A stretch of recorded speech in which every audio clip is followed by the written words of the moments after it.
Stay hungry, stay foolish. In 1880, George Eastman invented and patented a dry plate formula and a machine for preparing large numbers of plates. He also founded the Eastman Kodak Company in Rochester, New York. In 1884, he replaced glass photographic plates with a roll of film, believing in the future of the film business. Like many startups, Kodak faced severe challenges in the early days, but soon became a household name. When selling cameras, Kodak used a razor blade strategy, selling the cameras for a low cost, fueling growth and profits from the film. With success came blind spots, and little by little, Kodak leadership paid less and less attention to hardware. This was the case despite Eastman's original guiding principles: mass production at low cost, international distribution, extensive advertising, customer focus, and growth through continuous research. Kodak did spend a lot on R&D, but lacked an appetite to bring the findings from that R&D to life, and this would contribute to the downfall of an iconic company. Don't forget, Kodak have remarkable engineers, amazing innovators, and extremely intelligent people running the business.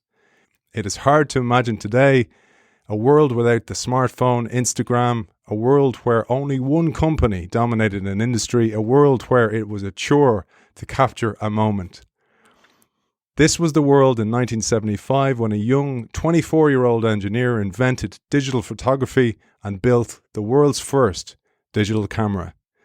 It is a great pleasure to welcome that inventor, the man who brought us the digital camera, Steve Sasson. Welcome to the show. Well, thank you very much. Thanks for inviting me. Steve, before we discuss your time at Kodak, let's start with the Sasson backstory. As a kid in Brooklyn, you were a tinkerer, always hacking together whatever raw materials you could lay your hands on. Let's share how this interest in engineering, which would eventually manifest as the digital camera, came about. Like you mentioned, I grew up in the Bay Ridge section of Brooklyn, and I lived in a row house, and my father was a longshoreman, and my mom was a stay-at-home mom, and was also a secretary. So pretty solid class, middle class upbringing, I would say. And I got interested in building things. A neighbor of mine, whose name was Don Reinerson, is a well-known author as well in the United States on innovation. He and I used to tinker with things. We first started doing chemistry experiments, and of course, that can create all kinds of problems because when you're young boys, what do you do with chemistry? You like to make things explode, and so we would do some rather dangerous things. Now, in fact, back now probably would be illegal, but in any case, started there, and then got interested in electronics. And I was probably 12 or 13, so this is in the early 1960s, and I just got interested in radios and in transmitting things. I became a ham radio operator, put up an antenna on the roof of our row house, and I would transmit Morse code to other ham radio operators, which of course had a negative effect on all the television sets that were in the block as well. So that created a little bit of a social problem. But I liked that. It was fun, and I just built things, and this is where I got the habit, two habits that served me later on in my career. One is if I had an idea, I built it. So I express myself through the actual physical implementation of a circuit or some kind of a device. And the other thing that I picked up was the idea of going around and scrounging parts. Living in Brooklyn, what people used to do is throw away their old electronic television sets, radios, old stereos. They'd throw them out on the curb and for the garbage men to come and pick them up on a certain day. And I would wander around the neighborhood and drag these things home and do autopsies on them, basically, to remove the parts. And that's where I got my parts to build my ideas. Okay. And they were silly things. First thing I ever built was what I called a do-nothing box, where I took my father's shaving kit and drilled holes in it and put neon lights in it, and they blinked in a random order, just like they did in the old science fiction movies. I thought that was so cool, But that was the kind of thing I started out doing. And then I worked my way to amplifiers and transmitters and oscillators and things like that. And so I got very interested in that. And that's kind of what I did as a hobby. And then that fostered an interest in electronic technology. And this was the age of, the space race and communications at a distance. And so it was sort of the in thing to be interested in as well, So it all fit together. I had an opportunity to go to Brooklyn Technical High School, which was one of the crown jewels schools of the public education system in New York City. You had to take a test to get in there, but it was a public school, so you didn't have to pay any money to go there. And it was based in it fostered technical education, scientific education, and so it was a nice place for me to go as well. And it was there that I got a chance to play with a little bit of this stuff and learn a lot of other different types of technology, woodworking, metalworking, that kind of thing. All of this stuff comes in helpful when you're trying to develop stuff, So I was just fortunate to be in the place that I was, living in Brooklyn with all this opportunity around me. And then when I graduated from Brooklyn Tech, I went to Rensselaer Polytechnic Institute, which was a very well-known engineering school. And of course, I went for electrical engineering. And then I went there for 4 years, and I decided to stay for a fifth to get a master's degree. And that is where I got interested when I was doing the master's degree about how light affected silicon. I was taking a master's course by a well-known professor in the field, and he challenged us to write a paper to teach him something, which of course was pretty hard for us to do because he was like really smart. So I decided, well, as long as I'm going to fail this course, I might as well learn something myself anyway. So I was interested in this. So I wrote a paper about how light affected silicon. And one of my great joys in life was he asked for a copy of my paper. You got to understand, when I submitted it, I thought I was going to fail, right? But I was just trying to think out of the box because, and he even wrote, I don't agree with what you've done. You've done some thinking here. And so with that piece of encouragement, I proceeded and I went to work for Eastman Kodak Company, which was a bit of an odd choice for an electronics guy, but it was just, again, the lucky nature of timing. It was right at this time, Kodak traditionally hired engineers that were mechanical or chemical engineers because most of the technologies associated with cameras have to do with either the formulation of emulsions and consumable materials or the equipment that use them. And they were usually mechanical marvels. So cameras back in the early 1960s and 70s were mechanical marvels. They were just wonderful pieces of mechanical engineering.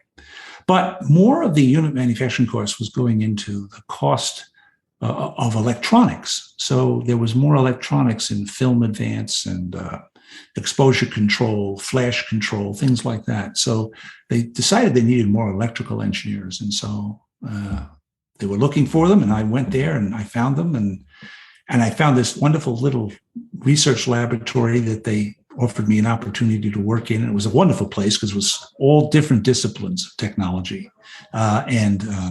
So you were surrounded by physicists and chemists and mathematicians and systems analysis and electrical engineers. And so couldn't find a more interesting place to work. And so it was there that I started my career at Kodak in 1973.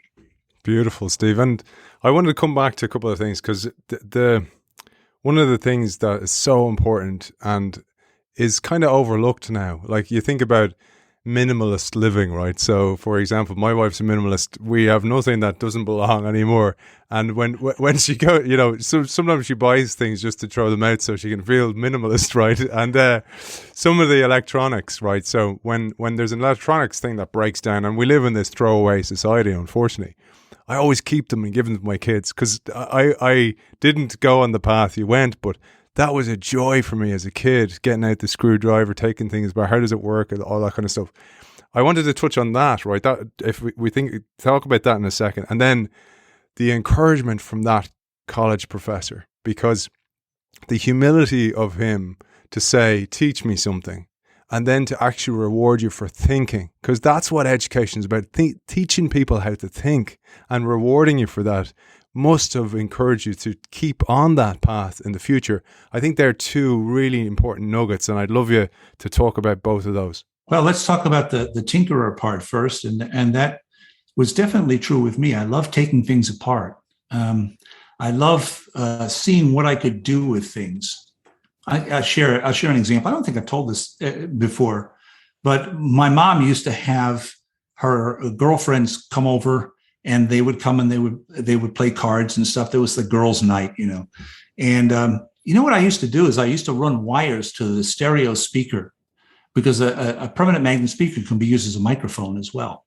And I would listen in to what they were saying. I don't know why I was listening in. They weren't talking about me or anything, but it's just something I felt like I could do. And so I would run this wire from the speaker all the way. As long as they didn't turn on the stereo, I could listen to everything that was being said. And this is the kind of thing I would just keep trying these things, And so I would take things apart or look at things that were around me and see what else I could do with them. I didn't have a purpose to it, other than just a curiosity of seeing how it went together, seeing what it could do, just curiosity more than anything else. I didn't have an overwhelming desire to do something with it. I just needed to understand it. So I always had lots of tools, and I always had lots of parts, and I would get those parts by taking things apart. Sometimes I feel bad. I was taking something apart that I didn't know how it worked when it was supposed to work. I just feel this little guilt thing, I used to go to the library and buy books on electronics, or, print books on electronics and bring it back. What age were you? I would read those things. What's that? What age were you then? Oh, I was probably about somewhere between 12, 13, 14. That's where I started. I'd go to the library and I'd bring back these books. I'd first be electronics, and then I would bring back books on sound and stuff. And I didn't have the mathematical background. I remember getting a book on sound called Sound and Vibration by a fellow named Morse. And it was full of differential equations. And of course, I had gotten to algebra in high school, And so I said, well, I better pay attention to this when I get to it someday, because this is the language that people use to describe sound waves. And I really want to understand this. So it sort of, pre-positioned me to be ready. So when I saw this coming, I didn't get to differential equations until I was a sophomore in college, I think, but it's sort of like, put the appetite there. Say, hey, pay attention to this. This is not just another course that's coming along. This is another language that I'm going to need to do something that I know that I'm interested in, kind of thing. So that was what the tinkering did for me, And as for the encouragement, I got so much encouragement. I'll share two stories. I shared that first story. It happened in my fifth year, and his name was Saurabh Gandhi was the name of the professor. He was the head of electrophysics. It seemed like a really smart fellow, and he was a smart fellow, and it's kind of a distant kind of a guy. And it was a survey course. He would come in every week and teach us something. So finally, somebody about the fifth week said, well, how are you going to grade us on this course? And he sort of looked up. I remember this. He looked up and he said, oh, well, thrill me, teach me something, write me a paper by the end of the semester. And that was it, right? And, the chances of us being able to teach him something was nil, right? But anyway, I was interested in how light affected silicon. My master's project was actually, I wrote away to GE to get some optical thyristors, that is light-controlled SCRs, silicon-controlled rectifiers. And I wrote GE Pittsfield. I said, I want to build something where I can have a moving motor rotating on the rotor would have no connection to the external world, and I would control the flow of current in this rotating armature by optical pulses. And they sent me free parts, and so I was doing this, but this was the paper. I was going to do the research behind this, the science and the theory behind how these devices worked. So there's the building of the thing. That's the old Steve-O, right? And then the new Steve-O is I'm in college and I should know this stuff. And Gandhi is teaching us, so I'm going to try to do this. And I thought for sure, what I was thinking about here was incorrect. And he just wrote me the nicest note, which, by the way, I'm not a pack rat. I don't keep stuff, but I kept this report. And I was invited back to RPI. They were very kind to give me an achievement award and put me in their Hall of Fame. And then they asked me to give a talk. And at the beginning of the talk, I took out this paper and I showed them the note. And I said, this is from Gandhi, 30 years ago. And I was just trying to point out that it's important for anybody who's teaching in college or high school or anything that your comments matter to people. Mattered to me because I took a step and he encouraged me, even though I wasn't correct on a lot of stuff I was writing. He said, you've done some thinking here. I want a copy of this paper. Take a look at my notes in here. You can see where I have disagreements. And that was enough coming from someone with his stature. So I don't know if it's direct correlation, but a couple of years later, when someone challenged me to pick up a CCD, which I knew nothing about, and try something, I said, let me try it. And I think, you get those kinds of encouragement that helps you make the next leap. So important. That's one story. There's many others. I had some great professors at RPI. I had Dr. Robert Resnick, who was a very famous physics author, and he would come into recitation every week and ask us what problems we had. And he would come in with no notes. And I, had spent hours trying to do these physics problems, and I'd have formulas running up and down the page and everything. And then somebody'd read out the problem and he would write, F equals MA. And in 3 lines, he had the whole thing figured out. And it was so elegant. It was like being on the basketball court with Michael Jordan. These guys are doing incredible things and they look so easy.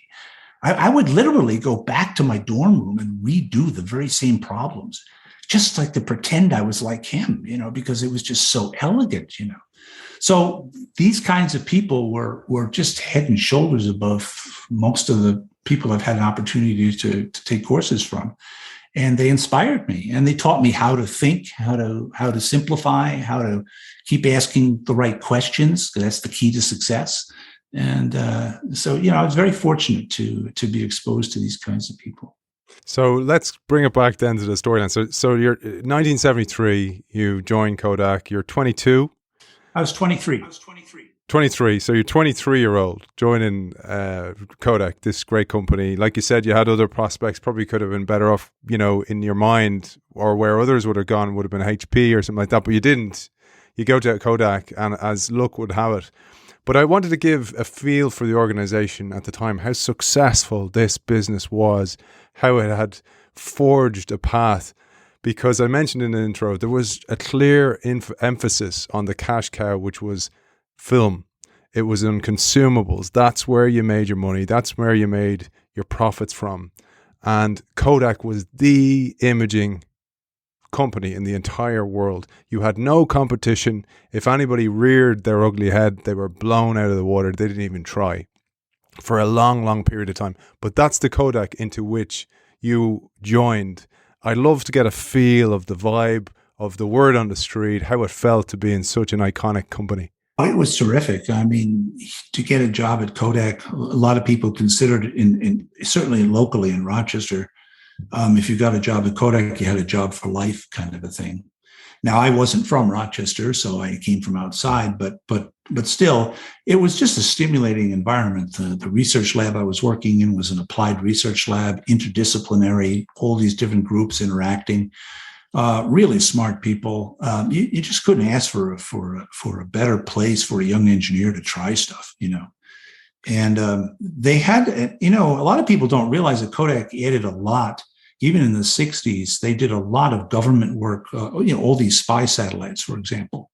Where do you think the optics came from, or Lunar Orbiter, for example, the program that actually scanned the surface of the moon to get ready for manned landings. They had to really carefully document the surface of the moon. Kodak was the organization that built all of the imaging systems for that, and it was very innovative stuff. So this was just a place full of people doing some really interesting and state of the art stuff. And you were proud to be part of Kodak.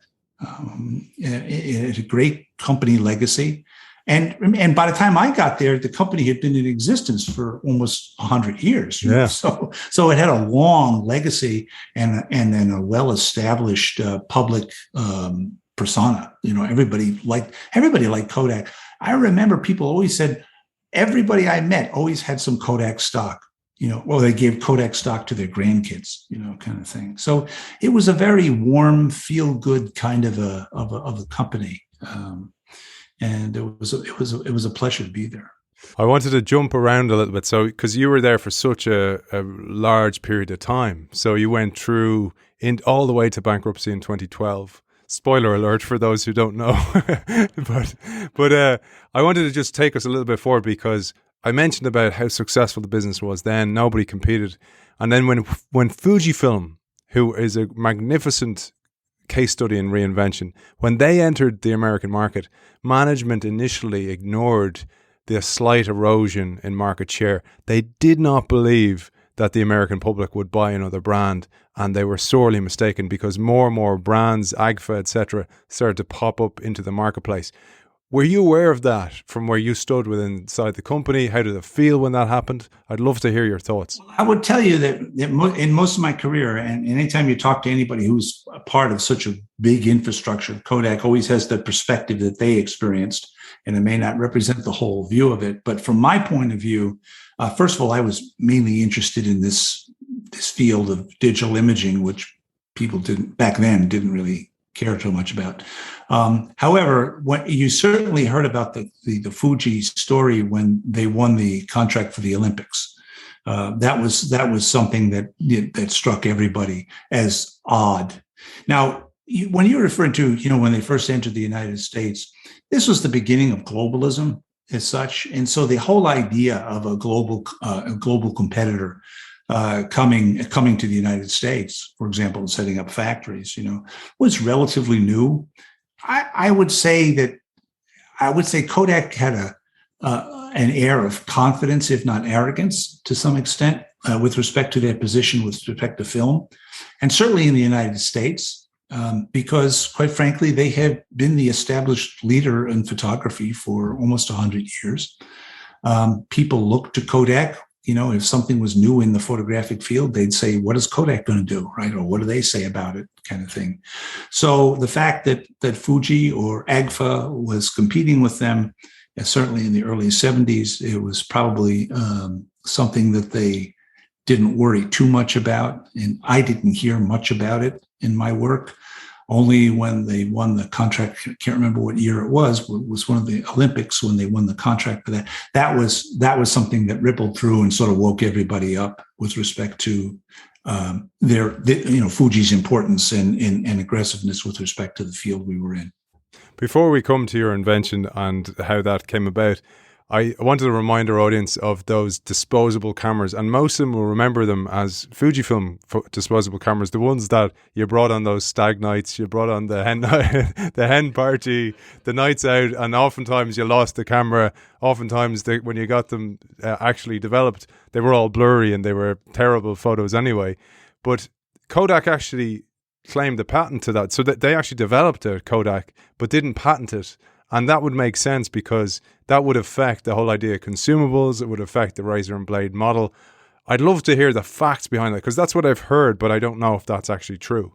First of all, patents, most of the really important stuff in terms of really important intellectual property was really kept as trade secrets and not necessarily patents. Remember, when you write a patent, you actually write a description of what your invention is, and it becomes public knowledge at some point. You can protect it. You can protect somebody from practicing that for a period of time, but it becomes public knowledge. So a lot of the stuff with respect to emulsion formulations and some of the secret sauce that goes into making film, and believe me, there is a lot of that, was kept as trade secrets. Okay, so the idea of patents wasn't.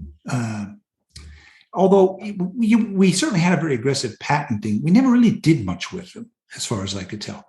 In other words, if we had an argument with Fuji, it seemed to me, and I was not involved in the patent litigation at this point in my career, so I'm just going from the feeling I have, is they wouldn't sue each other. This is a very polite business. Okay, they basically would meet with Fuji or whoever and say, well, you've got this, we've got that. Let's trade here, let's trade there, and they would come to some sort of agreement with respect to this. It might be a licensing agreement, formal or informal or whatever.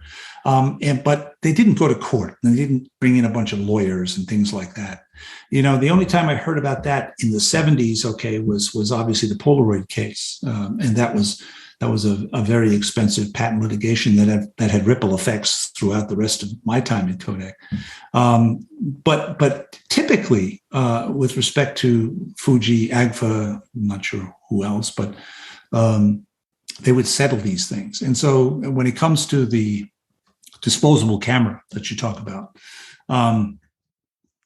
clearly, yeah, they had done that, and they looked at ways of doing that. And the secret to that, of course, was how cheaply can I build a camera so that I could basically give away the camera, and then they would send the film in, and we would charge them for the processing. And so they did a lot of work on lenses and stuff. I worked on a lens cleaning machine very early in my career, and I also worked on a machine that would actually finish glass molded lenses, finished glass molded lenses without polishing for very small cameras, and this was part of the incentive for that is how do we make reasonably good set of optics and a structure, a camera box, a light top box. How could we build that as inexpensively as possible so that it could be sold inexpensively, could be brought back to the company, torn apart very inexpensively, and then we could make the money by processing the film. Yeah. So there was a lot to that. Okay. I don't know how big a portion of the business that was, but it certainly was long lasting. I think those single-use cameras are outlasted, the Kodak's experience in 35 millimeter and APS and all the rest. I saw those things on the tables of weddings in the early 2000s. Yeah, they're still around, man. I think they're still going. Yeah. So in terms of longevity, clearly the winner, I guess. For those who are watching us on YouTube, I have a little nod to Steve in the past here. My pin for today, I always wear a pin, Steve, that reflects the show, is film, which was really difficult to get. So I couldn't get a Kodak pin, by the way, and I didn't get in touch with you in time to get one in the post.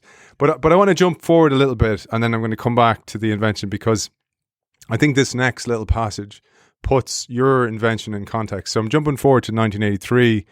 The CEO at the time, the chairman, is Colby Chandler, may he rest in peace.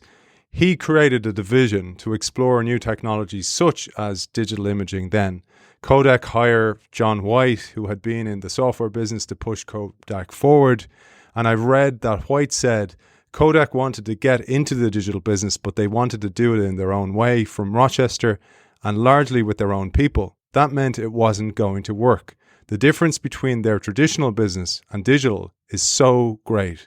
The tempo is different. The kind of skills you need are different. Leadership would tell you they wanted change, but they didn't want to force the pain on the organization. Pain was the shift to digital.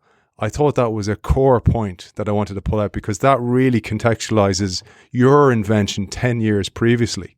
Well, I would say this is a 1983 quote. Is that what you said? That's right, yeah. That's about right for that time. I would say my work started in 75 and demonstrated the first prototype camera system in 76. And I worked on it continuously the rest of my life, basically. But a lot of other people started getting involved as well. And Kodak started developing one of the key elements of any system would be charge coupled device imagers, these big chips that would take light and convert them into pixels that would correspond to voltage corresponding to how much light was exposed at that point in the disk and the surface. And Kodak started building these kind of in secret, really not talking much about it, but building a capability to build these things, because they felt that these were like the electronic version of film. So you can see how. So we had a whole building that was devoted to this, and they certainly did a lot of intellectual property on it, and they started working on them. In 1983, clearly the potential was there, but it was practically not going to get close to film. And here's one of the things that I think Mr. White's comment underlined, that is something that's not said, but but should be understood. And that is that when you have innovation such as dramatic as this, there's the technology itself that's coming along that's going to possibly displace what you're good at, okay? But there's also the problem you're trying to solve. And here, see, Kodak really understood the problem of photography or the challenges faced by photography better than anybody else. In 1983, there was a number of people, specifically Sony, had talked about introducing the Mavica camera in 81. They were trying to say, well, we're going to replace all of this film junk with, a videotape type solution, but on a disc kind of a thing. And we knew that that was not going to be good enough. You just can't come along and say, I've got a new technology and I'm just going to make pictures that are worse than the film pictures, because the customer is going to expect the same level of performance using the new technology and taking advantage of the new opportunities offered by the new technology, such as instant preview and sending it over telephone lines and things like that. But I'm not going to take worse pictures, right? So I think there's the technology, and then there's the problem you're trying to solve. Kodak didn't have any experience in the technology, but they knew more about the problem they were trying to solve than anybody else. And so that's why Sony and Canon largely failed in the 1980s as a result of trying to implement their solution on the problem. It wasn't good enough. I did the analysis on that in the early 80s, and I was very excited for two reasons. One, that Sony and Canon were making all these public noises, because that got our management off the dime. You know how this all happens. You can be an internal researcher and say, hey, there's a problem coming. They don't really pay attention because you're one of them, right? But when somebody else, a major competitor or a major innovative force, not a competitor yet, but an innovative force, says they're going to come and to eat your lunch, they start paying attention. So that was the good news. And the other piece of good news was the approach they were taking was never going to work. And I had worked out the equations that showed that in addition, they were missing parts of the spectrum, the two-dimensional spectrum of the image that they were sacrificing in order to encode the signal on their disk. So they were trying to take something they understood, which was video, and make it into something that would satisfy the still photographic world. And that was just not going to work, not the way they had approached it. They thought the television set was going to be the solution. See, they had their own paradigm they were stuck in as well. So innovation cuts across always, right? They were stuck with the video world. Everything's going to be video. And Kodak said, well, yeah, we don't know much about video, but it's not going to be good enough to replace photography, because we know what kind of resolution you get. But we knew more about how people like pictures than anybody. We just didn't know how to get there. And so we knew, instead of the TV set being the center of the world, it was going to be the personal computer, which was evolving in 1983 as well. So that's why I asked about the date, because the date is key here. It was this transition point where, Apple was starting to do some of their innovative work. IBM PC was out, as I believe. And so people were starting to grasp this idea of a home computer. An idea of having a computer for the average person in the home was starting to take hold. So Mr. White was probably looking at that and saying, yeah, this is coming. This is not our business, but if it happens, it'll happen here, not on the TV set, say. And so that statement has a lot to it, I think. Thank you for unpacking it, because you did it brilliantly. I wanted to come back to, the reason I'm really interested in a couple of threads. One of the threads is the influencers on you, or the encouragers, or the environment that was created for you to thrive, to come out with these ideas. Then there was the influences, from the teacher, etc. And then there was the organization itself, and the coming together of those different forces, because at the time you had a supervisor, Garrett Lloyd, and he gave you loads of white space, loads of loose leash. I heard you talking to a friend of the show and supporter of the show on his podcast, Mahan Tavakoli, and he kindly put us in touch. So tip of the hat to you, Mahan. And you said that your supervisor knew so little about what you were doing that when you actually had developed it eventually, he's like, yeah, well, I'll get everybody into the lab to show you. And you're like going, no, this is portable. And in a way, you were kind of shocked that he knew so little about the project that you'd poured your blood, sweat, and tears into. That's true. My supervisor for the electronics group in this research lab was named Gareth Lloyd. And he was truly a great leader. You don't realize it at the time, but think about this. I had built this photographic system. It looked like a toaster. It's kind of an ugly thing, but it took pictures, available light pictures, digitized them, put them on tape, and then I played them back over a television set, right? So it was a whole photographic system. I would wheel it in and I would take pictures in a conference room.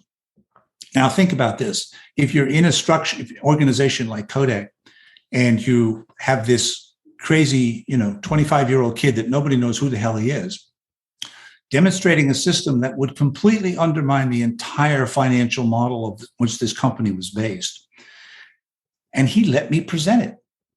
And, usually you don't do those kinds of things, but he did. He would come after every presentation. There were many presentations given in the spring of 1976 of the system. And it always involved me coming in, taking pictures of people in the room, showing it to them there, and then the questions would start and that kind of thing.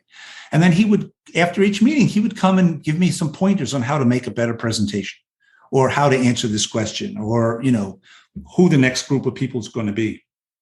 And he didn't try to get up there and soften it or anything or try to duck it. He just said, you go in and do it. It's your thing, right? And, I thought, well, of course, at the time. But I look back at that now, after going through a whole career where I managed people and had to manage upper management. That took a lot of guts. That took a lot of courage. And I don't think I ever really properly thanked him for that because I didn't realize it, but it took a lot of courage. And we showed it to a lot of important managers. Got a lot of questions, and a lot of challenges, which I couldn't answer, But the simple fact was when they were arguing with me about it, their face was staring at them from the TV screen. I had just taken the picture, so it wasn't like, oh, this couldn't happen. The picture wasn't good enough or the camera was ugly or, that was the question. How long is it going to take, And quite frankly, I hadn't really spent a lot of time thinking about future strategizing around technology evolution. Again, going back to the builder kid of me in Brooklyn, right? I got parts. Nobody told me to build this camera. I didn't have a project plan. There were no reviews. They just said, get the CCD, see if you can do something useful with it, And I went around and scrounged parts. All the lenses I got for this thing, I stole from a manufacturing line down on the factory floor. This was typical Brooklyn, kind of thing. I would just steal all this stuff. And by the way, the place was loaded with parts. Kodak was a great place to build stuff, So they had a lot of parts. There's very few parts I had to order, So it was really kind of a white space underground activity. And I do want to mention that I had the help of two technicians. One was Bob Dieger, who helped me think about how I wanted to build this camera. We realized that it had to be a camera that would fold up, but it had to unfold because we had to work on it all the time because there was no other place to build this stuff. And then a fellow named Jim Schickler, who was a technician, but he became an engineer soon after this, very talented guy. And he kept me sane because we would go in, on Tuesday night it was working and Wednesday morning it wasn't, and we didn't know why, kind of thing. And so you have to have someone to bounce ideas off of, And so Jim and I worked shoulder to shoulder in that lab to do that. But it was a very small effort. There was no budget, no reviews. It was just, I would go talk to Gareth once every 2 weeks as a normal sit down with your supervisor. And one of the jobs, I had other jobs as well during this time, but jobs, I would tell him how the camera was going. He would say, great, kind of thing, as long as I didn't, kill anybody or spend too much money, it was fine, and that's where that quote came from. Because I do remember that. I do remember sitting in his lab telling him, I was excited. I took my first picture. He said, well, let's bring people in. I said, oh, it's portable. I mean, that's kind of the level, So again, another example of how lucky I was to be surrounded by the organization and the people in it that allowed, a crazy kid like me to present my ideas to levels of management that I would never get a chance to talk to, kind of thing. That for me is part of our chat that I wanted to get our audience, those people who work. We have a lot of people who work in R&D, and to realize and see the themes that are transferable from your experience. And because history repeats itself, and I thought that this is a really important lesson, that the things you had a supporting leader, the leader wasn't afraid to present you with this cannibalizing idea to the upper management and actually supported you, which is really unusual. You know, I thought about that as a scene in the movie, and you know, it's like, hey boss, I'm after discovering this thing, it's secret formula. And it's like, does anybody else know about this, Sasson? And you're like, no. And then he's like, pulls out a gun and shoots you. It's like, now nobody will ever know, and film will rule forever. And I thought about that as actually, you know, something that but psychologically that can happen in an organization. It's like, well, I'll send Steve on all these wild goose chases showing his camera to everybody, and we'll just kill it by frustration. But I wanted to dig into those meetings. So as you pushed around the camera, as you introduced it in the different boardrooms, what kind of comments came back from people? Because I when I see it, I mean, it's magnificent, and it's in the Smithsonian Museum in the US now in New York. It's available there to see, the Museum of Modern History, and it reminded me of the Buckminster Fuller quote. I'm sure you're a fan of Bucky. He said, "There's nothing in a caterpillar that tells you it's going to be a butterfly." So a lot of people, I'm sure, would have criticized it in its minimal viable product form, and actually kind of go, no, I can't get my head around it, I can't see it. That's just one thing I wanted to see. Did that happen? Also then, those who had a vested interest in the status quo remaining the status quo obviously are going to kill it, because they're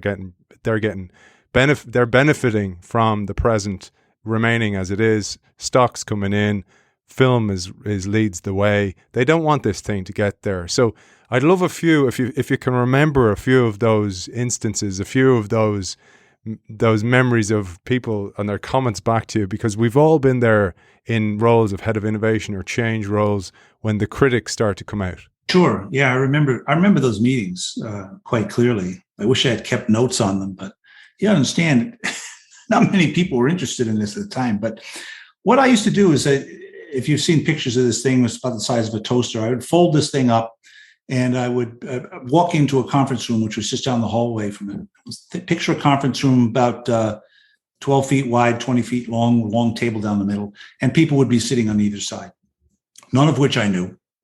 Gareth would have invited them typically, or the management of the lab would have invited them, because it started going up. We got more and more important people as time went on. This took place starting in about January of 1976 and probably ended around June 76. We showed it to all kinds of groups of people. But I would walk in and I would take a picture of who was ever sitting in the first seat on the right side of the table, head and shoulder shot. And then the tape would start to run. The picture was captioned in 50 milliseconds, available light, black and white picture. And then when the tape was moving, it would take 23 seconds to record the stored image that was in the DRAM in the camera onto the more permanent form, which was the tape. And so I would describe, to cleverly hide the fact that I couldn't take another picture for another 23 seconds or so. I would describe what this thing was, because like people have never seen anything quite like this before. And then I would take a picture of the person who was sitting on the left side of the table, same head and shoulder shot. Then I would put the camera down, and when the tape stopped moving 23 seconds later, I would pop the tape out and hand it to Jim Schickler, person I work with, and he would put it into the playback unit, which we also built, which was a big part of this project, by the way, which would take the information off this tape, read it in, reconfigure it into a television signal, and display it on a television set. And the television set I had stolen from another lab down the hall. So there it was sitting there. So that was the presentation. Now I did have a lot of slides, but I never got to the slides, because once the picture went up, the questions started, right? And it gets to the root of your question. What kind of questions? Well, first of all, the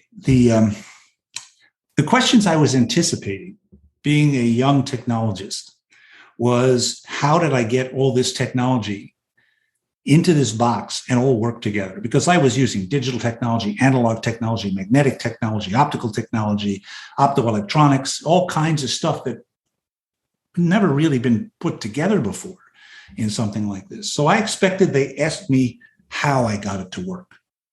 They didn't ask me how. They asked me why. Why would anybody want to take their pictures this way? Well, I really hadn't thought about it too much. My dream was, to be honest with you, I didn't like film. When I first came to Kodak, they taught me how to develop film and go down in the laboratory and would mix all the chemicals. And I did this for several classes. And to me, it wasn't modern. I don't know. I was brought up in Star Trek world, Yeah. There was no paper on the bridge of this Starship Enterprise. My idea was modern was without that, right? So I thought if I could the only thing I would consume was a few joules of energy in capturing an image. That was kind of my thing, right? I didn't want to consume any materials, right? And so that was, now I hadn't really thought about the profit and the business model of the company I was working in, to be honest with you. But that came up. Okay, that came up. Depending upon who the person was, that sort of reflected the type of question you got. I'll give you some examples. If it was a marketing guy, I remember there was a marketing fellow. He was from consumer imaging. And I had used analogies in my description of this because you can't really, I don't have any data to describe how this thing might evolve. I could dream about it, but I had no data to support it. So I said, picture the camera eventually being like a calculator, which was just sort of becoming available. The HP 35 calculator was available and engineers were using it. And I thought, well, a calculator with a lens. I said, picture this as eventually a calculator with a lens because it was a digital product. And by the way, the fact that this camera was all digital worked against me tremendously because digital, I was suggesting this as a consumer replacement for photography. Consumer product, well, that's bad enough, but digital consumer product, there were no digital consumer products. Digital technology was esoteric, expensive, complicated. Nobody understood. It just wasn't there, right? So, and this was completely digital. So that was going against me. But I said, well, think of it as a calculator, which was the only digital product I could think of, with a lens, right? And then the playback unit was also a computer as such. Microprocessors were just coming out, and I had discovered that Steve Wozniak had used the same DRAMs I had used, and so I found the Apple board was starting to come out around this time.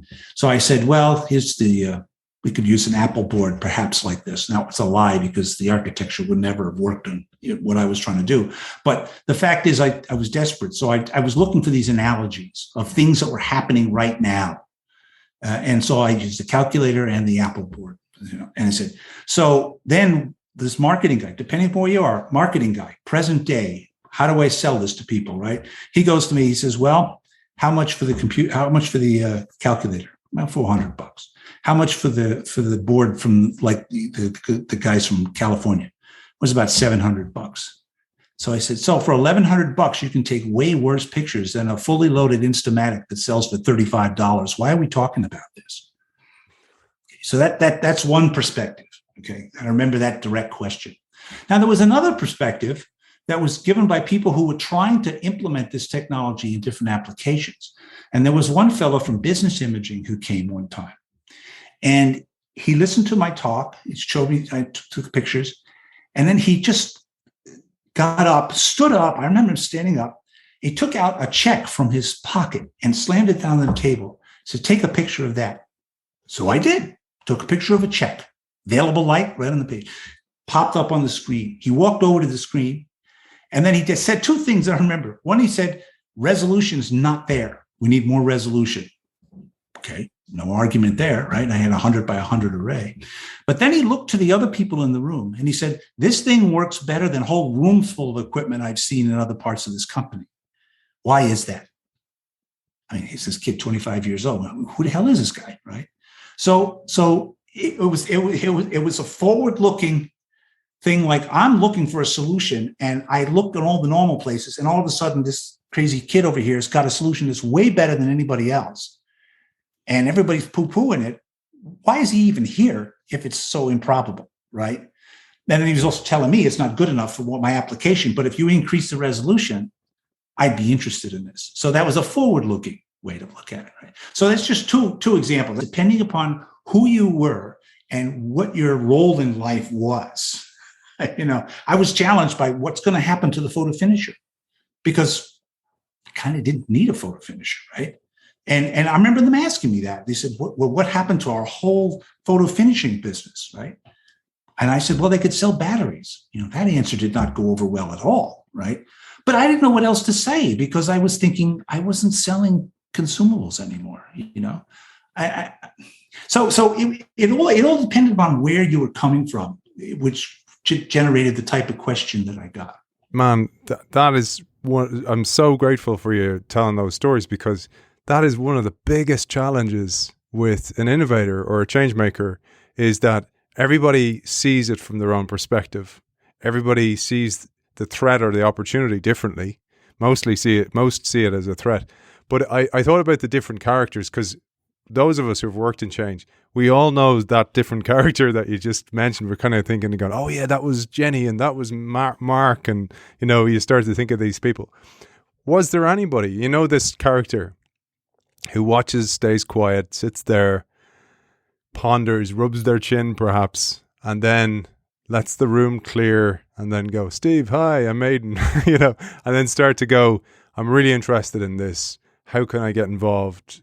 Those type of people, because that's usually where the movement starts, is those people who stay behind. They don't want to take over the room speaking, like the Czech guy, but they're interested, but they try to come from a different point of view. I'd love if there was a story there, because they're really interested in these stories, because they're archetypes of innovation, of supporters or detractors. I'll again, I don't want to bore your audience with all these different stories, but I'll share two stories. One happened after one of my meetings. We were presenting to some of the corporate research lab people. I was in a research lab, just to give some clarification. The lab I was in was part of the Kodak apparatus division. That was the division that designed and manufactured all the equipment that utilized the sensitized goods that was generated by the other big portion of Kodak, which was called Kodak Park. So we designed cameras, projectors, all the photo finishing equipment, all that kind of stuff was there. And so, but there was a corporate lab that was a much bigger research laboratory, and they were looked to by the management of the company as the place where innovation was supposed to come from, ideas. Not that innovation couldn't come from anywhere, but that was the research lab, so that's what you do. And there's a long history of Kodak and corporate research that George Eastman was one of the biggest proponents of before anybody else was. So it's a long history of that. Anyway, one of the lab heads, after my presentation, I remember he came up to me and he looked at me. He says, "Very nice to meet you." He says, "You're very young." He said, "It's quite an accomplishment for such a young person," kind of thing. So I remember being, gratified that someone would recognize it. I wasn't thinking about it as a great accomplishment. This was, again, just the kid from Brooklyn building stuff, right? But he recognized that innovation was coming from somewhere. He was supposed to sort of be like the steward of this, and here it was coming from left field. And he kind of appreciated it, It's sort of like humbling to them. So in a sense of, you're talking about the person sitting in the room quietly, stroking the chin and saying, well, how to get it involved? Here was a person saying, cool. I'm surprised, and I shouldn't be, but I am, that this is coming from this part of the world. So that was a nice memory for me. Okay. The other story has to do with high management. The highest management we ever showed this to was the head of the apparatus division. So this is the guy in charge of basically half of Kodak, right? And he had a special meeting where he came to my lab late at night, like at 6:00 or something. And Gareth invited him and met him, and they brought him into the lab. And I took his picture in the lab. He didn't want to be in a room with anybody else. And he looked at it. He looked very carefully at it. Actually, I remember I took a picture, and he caught his hand, and he had his wedding ring on there, and there was a reflection of the wedding ring. I remember him looking very closely at the picture. And he said, "What's that?" And I said, "That's your wedding ring." He looked at it, said, oh yeah, okay. So it was a real picture of him, kind of thing. And then on the way out, and I didn't hear this directly, but I heard this from Gareth Lloyd's wife, who many, many years later told me this story. As they were leaving the lab, just Gareth and this manager, he asked, should we keep working on this? Because a lot of pushback, right? Kind of interesting idea, but not that popular. And he looked at him and he said, Gareth told his wife this later on, so that's how I got the story. He said, yeah, keep working on it. I hope you fail. And he walked out. Right? So there was encouragement and a clear indication that he didn't like what he saw in the sense of strategically where it was going, because we were not ready for this kind of thing. Right? And nobody knew how long it was going to take. I was asked all the time, how long is this going to take until this is practically going to be a solution for photography? I hadn't really thought about a lot of this stuff, but when you get asked that same question, in every meeting by every person. So I used Moore's Law. Gordon Moore had come up with this rule about how largely digital technology was going to advance every 18 months to 2 years and doubling. I said, well, this is all digital, so why don't I apply this? I called up the research laboratory, the corporate research laboratories, and I said, I even have these notes in a notebook of mine when I had this phone call. And I called one of the senior guys there and I said, how many pixels would I need in order to be equivalent to the worst consumer film format I could find, which was 110 film format, which wasn't a great film format, but I was desperate. So I said, how many pixels would I need? Oh, that's easy. 1 million pixels, 2 million if you want color. I had 10,000 pixels on this imager, right? And I had no color, right? But I'm desperate. So I use Moore's Law to extrapolate how many, if I did the same thing with 2 million pixels, how long would it take me to get there with following digital technology's learning curve?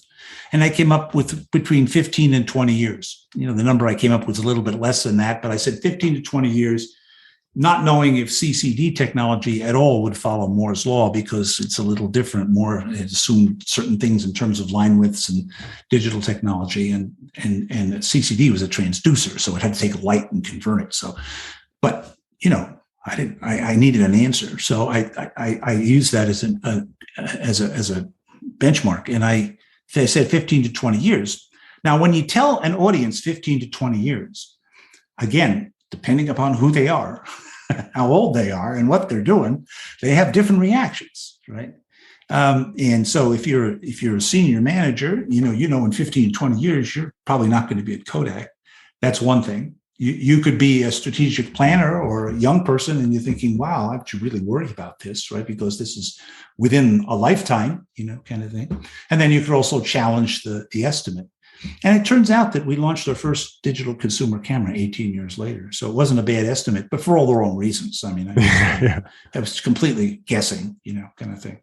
But the point was, it was a long time. And if you're in corporate America, you know that, especially even today, back then it was a little bit longer, but even today, if you have an expectation of making a profit in less than 3 years, they lose interest, But this was going to be a generation of activity, and that was only until the first camera came out. Until it started really impacting film was another 10 years after that. So really, it was a working lifetime in order for this to actually happen.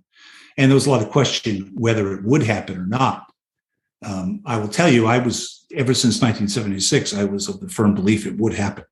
I didn't know if it would happen in my lifetime, but I knew it would happen because there was too much going in this direction, But a lot of people at Kodak didn't want it to happen for obvious reasons. I thought about those senior execs you mentioned and that whole idea of asking you when and the intention behind that question. So I'm sure they ask you that question. I can picture them leaning forward in the chair and then you go 15, 20 years and then it's like, oh, and they lean back with relief.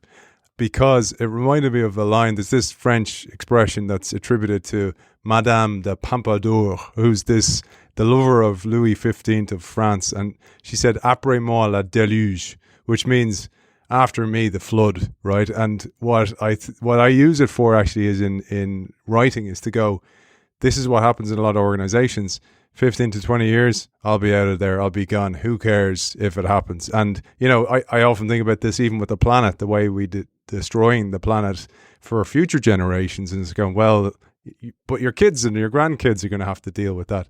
But that was one thing that just dawned on me. But I wanted to bring it back to something else because I'm sure you've seen this. So fast forward to other examples, great examples of disruption, because I wanted to get a feel. You dedicated so much of your life to Kodak. You created such amazing products.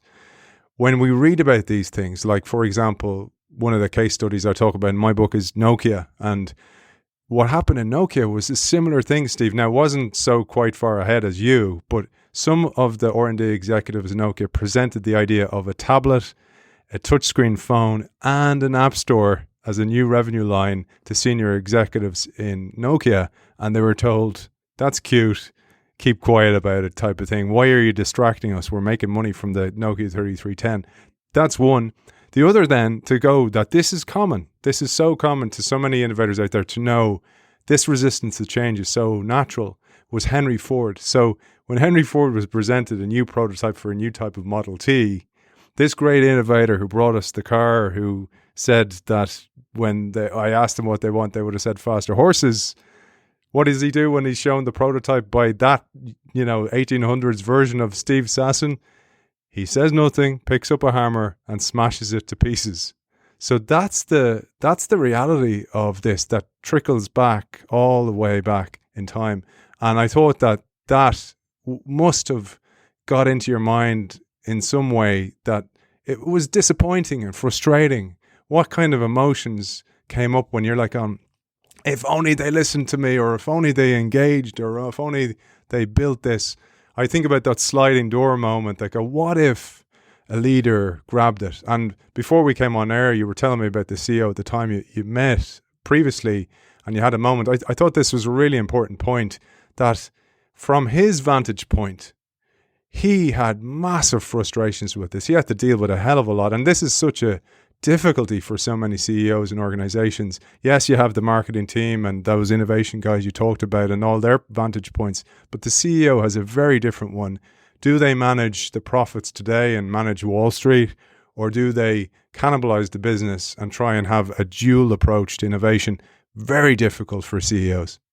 Absolutely. Yeah. I don't think I'd ever be a successful CEO, because I think the number of things that they have to deal with. And I had the opportunity, the great pleasure of knowing and talking to at least the last three CEOs. Actually, during most of my career, I never met the CEO, because Kodak was a very, sort of a little bit of an aristocracy to some extent. Just by virtue of, remember, this company's 100 years old. They've been very successful for this time. So, all the rules and the little idiosyncrasies and some of the arrogance was well-founded. I mean, they've done quite well for a long time. I mean, how many companies do you know that have been that successful? And Kodak was very successful, very profitable for 100 years. This is so that level of self-assuredness that we've got the right formula was kind of well-founded. So I don't want to take away any of that, but of the CEOs that I had the very distinct pleasure of talking to at different times about digital imaging, they struggled very much with the culture of the company, not the technology, the culture. The culture was one of, this is the way we do things kind of thing. We were very good on process. Kodak always had the biggest books on every process known to man. And to some extent, that's understandable, because what was the key to our success? Photographic film, an extremely complex product that required an extremely detailed and very precise process of formulating and coating very thin chemicals on big webs flying at hundreds of feet per second in the dark, kind of. So this is something that really required precision. So we wrote a lot of process around that, right? And all in secret and everything. So to some extent, you got to understand that's the environment that we were coming from. Okay. But the CEOs always struggled with, okay, now I see change coming. The first CEO that I had an opportunity to talk to at least a little bit about this was George Fisher. He was the first CEO that came from outside of Kodak. So previous to this, all of the CEOs had been born and raised inside of Kodak, and largely from the silver halide side of the business, the film side of the business, because that's where the money was. So to some extent, when he arrived, he had to look at this culture and say, well, how is this culture going to react to the changes that are coming? Because it was clear that they were coming. He came in the early to mid 90s. And so, there were all kinds of stories about how he would, say things in meetings with all his executives to see, that were blatantly false, and to see who would object, who would say he's wrong, just to see if anybody would say he was wrong, that kind of thing, right? So there's that kind of story. And then I knew Dan Karp. I actually had known Dan Karp because he had been the leader of the business unit that I was in the 1980s. That was one of the first electronics imaging business units. And so I got to know him a little bit there, and played a little basketball with him and stuff. So I got to know him a little bit better. And, I remember having lunch with him one time, and he struggled very much with people coming in with new film programs, in the late 1990s. Is that really going to do the company much good, kind of thing. And he realized that he didn't know a lot about the emerging technology. He had been brought up in Kodak as well, film and marketing. So these CEOs are human beings. First, they're smart guys. They try to take everything into account. They're balancing all these counter forces of Wall Street demanding dividends, and research guys saying you shouldn't invest in this anymore, and a middle management structure that is based on incentives of selling the present product. And it's hard to make, as I think Colby Chandler said, make the elephant dance. So those were kind of the complicating factors that I saw that they were dealing with. But it was largely a culture that had been successful for 100 years that was resistant to change. That was, I think, the biggest challenge. And we somehow think that the CEO can magically snap his or her fingers and make it all go away. And I don't think that's true. Steve, in preparation for today, I read Harvard business case studies, New York Times articles, and whatever articles and podcasts, including, as I said, Mahan's Partner in Leadership podcast that you did with him. But there was one article that I read, and it was in 2008, and you left the company in 2009. And this line from that 2008 article in the New York Times by Claudia Deutsch, it was entitled, "At Kodak, some old things are new again." And it really tugged at my heart, Steve. It said, I pulled a quote that said, "Kodak is by no means thriving." So this is before it goes bankrupt a few years later. "Digital products are nowhere near filling the profit vacuum left by evaporating sales of film. Its workforce is about a fifth of the size it was 2 decades ago, and it continues to lose money. Its share price remains depressed. But finally, digital products are flowing from the labs." I thought about you there, and I thought about your colleagues who were like Chicken Little saying the sky's falling down when it actually was, and how frustrating that would have been. And I wondered with that line, did you ever think that if it was positioned differently, apart from the culture, could they have bought it within the organization? Because there's idea sellers, which was what you were, and then there's idea buyers, and the buyers are so much more important. And I wonder sometimes, did it ever stand a chance? Was it how it was positioned? Is there anything that you think you could have done differently? Not you, but the organization could have done differently in order to let this idea flow through and be ahead of the curve rather than a follower once all the competitors came on the marketplace? I've thought about that question a lot, and I have to apologize because my answer doesn't reflect that. But, the fact is that there was always, anytime we offered a digital solution, and by the way, so many people worked at Kodak on this, really smart people, and in all different phases, not just in digital cameras, but in digital printing and in photo finishing and all of these kind of things. And so there was a lot of people that were somewhat frustrated. And I could share all kinds of stories of meetings I had with people that were just so frustrated that they weren't putting more emphasis on this digital approach to photo finishing, for example, or kiosks or that kind of stuff. That was always a big challenge. But the problem was you were always compared to the profitability of selling film. one of the worst things for a company is that if they're really successful in one field, to innovate their way out of it. Because being successful means that you've got a big barrier to overcome. I mean, I don't think it's a big surprise to anyone in your audience that photographic film was one of the most profitable consumer products ever devised by man. Okay. The large barrier to entry, very few people could compete in the field. Everybody was using film. You had a customer experience that required 3 customer touch points for every photographic experience. First, when you bought the film, second, when you brought it back for photo finishing, and third, when you picked up your prints. Think about that. 3 customer touch points experiences for every single use of your product. I mean, it's just extraordinary, right?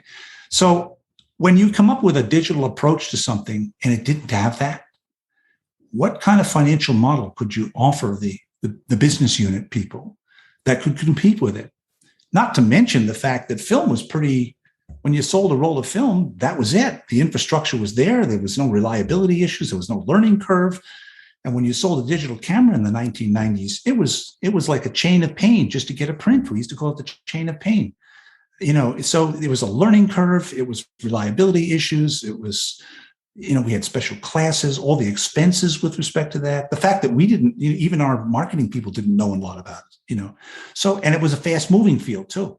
What was done in 1 year, 3 years later, you had different competitors with different technologies, with different advantages.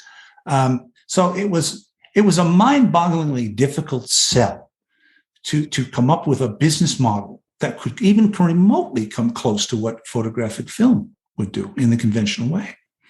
So that was really the difficulty, in my opinion. And your question, to the heart of your question, was, could this have ever been successfully done inside of the company, inside of Eastman Kodak Company? I think it would have been very, very difficult,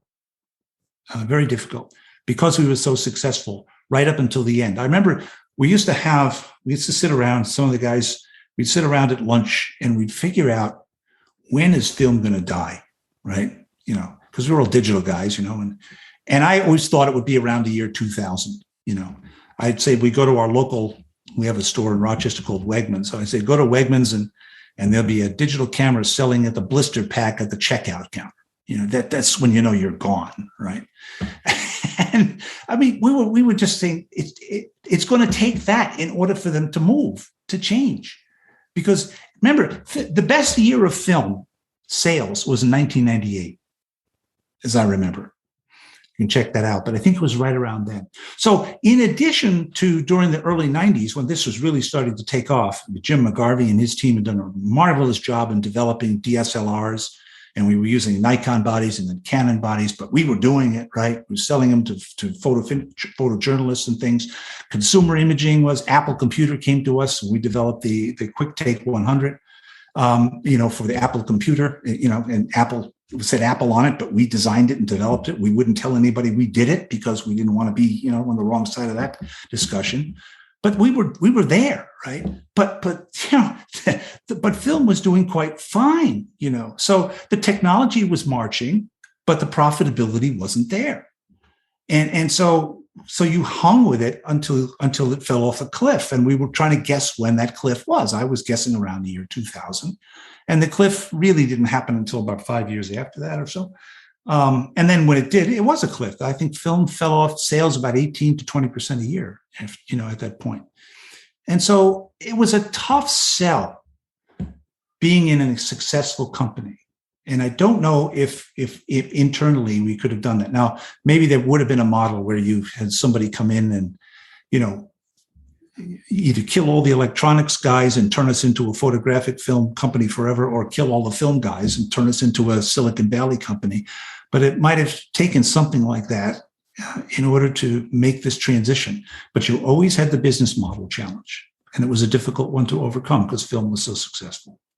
One of the last questions I have for you, and it's because I think of you as a latter year Edison in so many ways, in that your desire to fail your way to success. I've heard you say this in other interviews, although you didn't use those words. And I see behind you 2 Edison books. So he's obviously a hero of yours. He is a hero of mine, absolutely. Yeah. So I wondered about this because if you think about when you tinkered in Kodak, when you were 24, 23, 24, 25, tinkering around inventing this camera, there was no pressure on you. There was no stress. There was no burning platform. But then fast forward later into the noughties, when the burning platform's there, the reason I contextualize it like that is the difference in the mindset of the organization when it goes from the thrive state, when it's in this comfortable state where it's making money, to this survive state where it's literally in stress. And I often think about how the body reacts to this. So when you're in this fight or flight response, blood's diverted from your forebrain to your fists for fight and your feet for flight, your digestion slows, your blood thickens, you prepare for war, for battle, and you literally become less intelligent. So your decision making is flawed. And I wondered how that affected, if that was the corporate mindset in this fight or flight mode, how did it affect appetite for failure? Because I often think about this, appetite for the failure changes dependent on the circumstances. And I'm sure you felt that, the pressure. Well, in the early days, when you're in this kind of thrive state, where there's no pressure, no timelines, because you mentioned this, there was no structure, etc. That was probably a good thing. I'm sure people were going, what I wouldn't give to have to not give a review every week of my project. I'd love your thoughts on that. Oh, yeah. Well, you're absolutely right. I mean, in addition to in the thrive state in the 70s, it was a very informal kind of a thing. I had a lot of freedom. The only pressure I had was I put on myself. I kept saying to myself, when I was shaving in the morning, yeah, sure, I'm going to build this stupid camera. What gave me the idea? I think I could do this, kind of. But the fact is, if I had failed totally, no one would have noticed. I had no reputation to protect. So in a sense, it was an ideal situation. But now, when you get to the 90s, I would say, when we had all these, Kodak, remember, it was a very rich company. They could afford failures. And they had a lot of failures. We tried Super 8 movie cameras for a while. That didn't work out. We were in and out of inkjet printing a number of times. I remember some of the managers used to say, we're the only company that could afford to fail like this, right? So it wasn't that we couldn't afford the failure. I think what we did is we didn't learn from the failures and keep to the mission. We would walk away from the failure. Well, this isn't going to go. This isn't going to do it. So let's try something else, right? We stuck with digital cameras for a long time. We had done some very innovative work in terms of intellectual property. We had defined how digital cameras would work. A lot of people don't realize that, but all the patents associated with like these cell phone cameras and stuff, lots of them originated at Kodak. They were actually part of all the litigation that took place in the early 2000s. And just about every camera company, cell phone manufacturer, I think, has licensed Kodak intellectual property. Because again, going back to what I talked about before, we knew a lot about the problem to be solved. That's independent of the technology. We knew how good it had to be. We knew how it would have to work. We knew what people would accept. We didn't know how to do it. Okay. And that's what took 20, 30 years. Right? So, in that sense, the panic started to come in terms of when you get into this nervous part of the world and start making like bad decisions, we would run away from stuff. I think we wouldn't stick with it. We would say, well, that failed. Let's try something else, because somebody would promise something else, instead of, no, we didn't make it here. Let's keep going on there. We stuck with digital DSLRs for quite some time until the early 2000s. And then we get out of that business simply because we didn't make any money at it. I mean, it wasn't that we were dumb. We kept trying. We couldn't make any money at it because the money in digital cameras, as you might expect, is in the lenses and the accessories and things like that. And we weren't in that business, right? So to some extent, it was a rational business decision to abandon some of this stuff. But in other senses, we should have adopted more of the business model and been broader thinking about how we were going to make money. Kodak was offering online photo finishing services before anybody else. We talk about Instagram and things like that, but Kodak was there before they were. But why was Instagram successful? Because Instagram realized it was more of a social experience than selling media that is a print, right? And so we were stuck in the paradigm, well, we've got to sell some material to somebody. That I understand, right? And so now it's clicks, so we should have been thinking a little bit broader in terms of how the customer is going to change what they value. The customer started with digital photography. The customer valued the experience, the immediacy, as opposed to the image quality. They would take an inferior picture, and you compare it to a Kodachrome slide to a mid-1990s digital camera. The digital camera picture was far inferior, but they started buying them because they could look at the picture right away, or they could send it to somebody else, or, oh, the internet is coming. Now we can share it to everybody, right? It becomes easier to share. So now we're sharing an experience. We're sharing our life more immediately. Well, that was a new concept. We hadn't really thought about that. So I think if we had thought a little bit broader about how the world was changing in many different ways, not just with respect to how pictures are viewed and sold and materials and that kind of thing, but how people were going to enjoy the experience of sharing an image right away, as opposed to having a beautiful Kodachrome negative, all right? That thinking that way would have perhaps given us some insight into business models that would have at least sustained us a bit more. Steve, one last major question for you, because it's threefold, well, directed at three different characters in this story, is the budding Steve Sassons out there. So in today's organizations, there's versions of you out there trying to push an idea, trying to reinvent their organization. A message for that person of encouragement, or something you wish somebody said to you back then. That's one. The second is then for the buyers of the ideas, to, those people who are listening to those pitches that you gave back there, those demonstrations back in the day. And then the third is for the CEO of today. In this world where Moore's laws got quicker and quicker, we are experiencing these disruptions, these bankruptcies quicker than ever before. Those three cohorts of people, what's your message for each of those? Okay, let's start with the first one. As an individual innovator, I think what sustained me the most, and there was a lot of negative pushback on this idea for decades, okay? But what sustained me was not that I felt, I was never the smartest person in the room. There was so many smarter people than me at Kodak in different fields. However, I never got an argument from any of those smart people that could tell me that the idea was impossible, that there was some law of physics, some law of thermodynamics that would prohibit this from happening. That never happened. And I was always looking for that. So, in other words, don't give me an opinion. Give me some law of physics that says it's never going to happen. And, I'll try to understand it and buy it, right? And no one could ever do that. So that's what sustained me, in light of the fact that even experts were saying, well, it would take, this will never happen, that'll never happen. They're just saying that based on a bias they may have, or a present understanding of the limits of a certain field, for example. Remember, experts are really there to tell you what the limits of operation, the present limits of operation of a field are, right? And innovators are for the people who jump way beyond that and say, well, what if I did this? It's imagination as opposed to, working out equations, but to some extent. So that sustained me. And I think if you can get to that level, that can sustain you, because, today I think ideas are shorter. You spend less time in limbo, or what will happen is an idea will be challenged, and then they may walk away from the idea, and then they'll come back to it 2 years later because some other technology has come into play, or some new platform has come into play that allows you now to do something that you couldn't do before, or you didn't think about before. So the idea is still the same. It's just the implementation options have changed.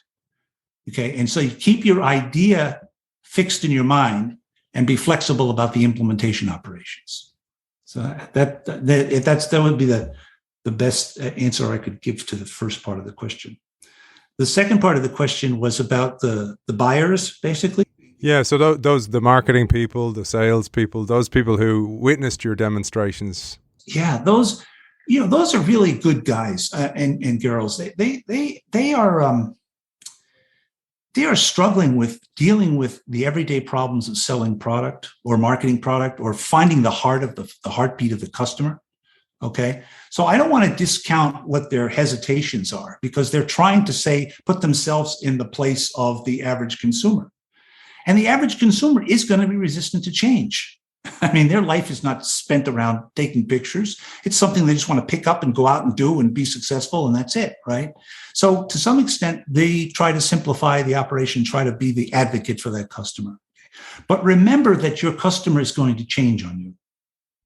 Okay?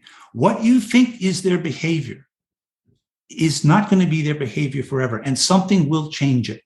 Something will change their priority. Something will change in the infrastructure that will allow them to think about it. If I can share one story, I'll share a personal story. My daughter one time was going to see a boy band at Darien Lake near Rochester, and I had to pick her up, which was a maddening experience. And she was a teenager, and her girlfriends got in the back of the car, and they were all excited. They had their cell phones, and they had taken pictures and videos of it, and they were just all excited. And they were sending them to their friends and stuff. This was in the early 2000s or so. And I was shocked at how horrible these pictures were. I was shocked at how horrible the video was. The audio was atrocious, and they loved it. And they loved it because they were sharing it with their friends right away. And that was everything to them. And to me, it was all about the fidelity of the image that you captured, or the audio that you captured. That has to have something to do with it. Well, the customers changed because you gave them a new option. And I think as a marketing guy, you have to be aware of that.